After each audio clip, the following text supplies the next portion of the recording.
আসসালামু আলাইকুম। আজ আমি প্রায় 1.5 কেজি চাউলের পোলাও রান্না করব। প্রথমে আমি তেলটা না দিয়ে দারচিনি দিয়ে দিছি, অসুবিধা নাই। পরে আমি তেল দিলাম, এলাচ তেজপাতা দিয়ে তেলটা গরম হলে তেলের সাথে একটু আমি ঘি দিয়েছি। পুরোপুরি আমি ঘি দিই না, তেল একটু সয়াবিন তেল প্লাস ঘি।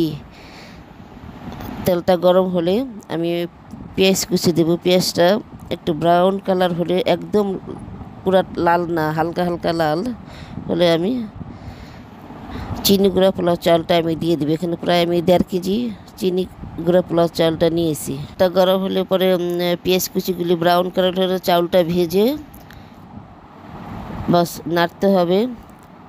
নেড়ে চাউলটা একটু ভাজা ভাজা হয়ে গেলে পরে আমি একটু লবণ দিব পরিমাণ মতো। 1.5 কেজি চাউলে যে পরিমাণ লবণ দেওয়া দরকার আন্দাজ মতো।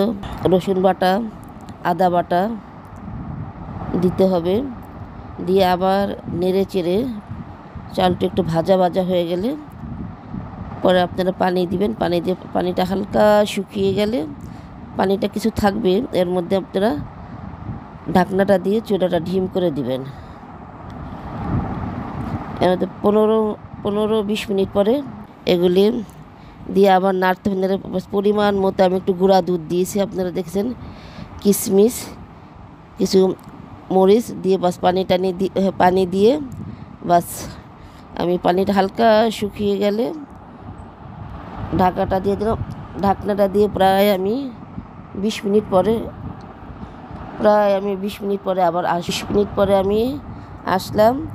আমি পোলাওগুলো আবার নাড়াচাড়া করলাম। নেড়ে দেখুন সুন্দর খুব একটা ডিশে আপনাদেরকে বেড়ে আমি দেখাচ্ছি। দেখেছেন খুব সুন্দর হয়েছে না, খুব ঝরঝরা। আপনারা এইভাবে বানিয়ে খাবেন। ভালো লাগলে কমেন্টস করবেন, শেয়ার করবেন, লাইক দিবেন। আল্লাহ।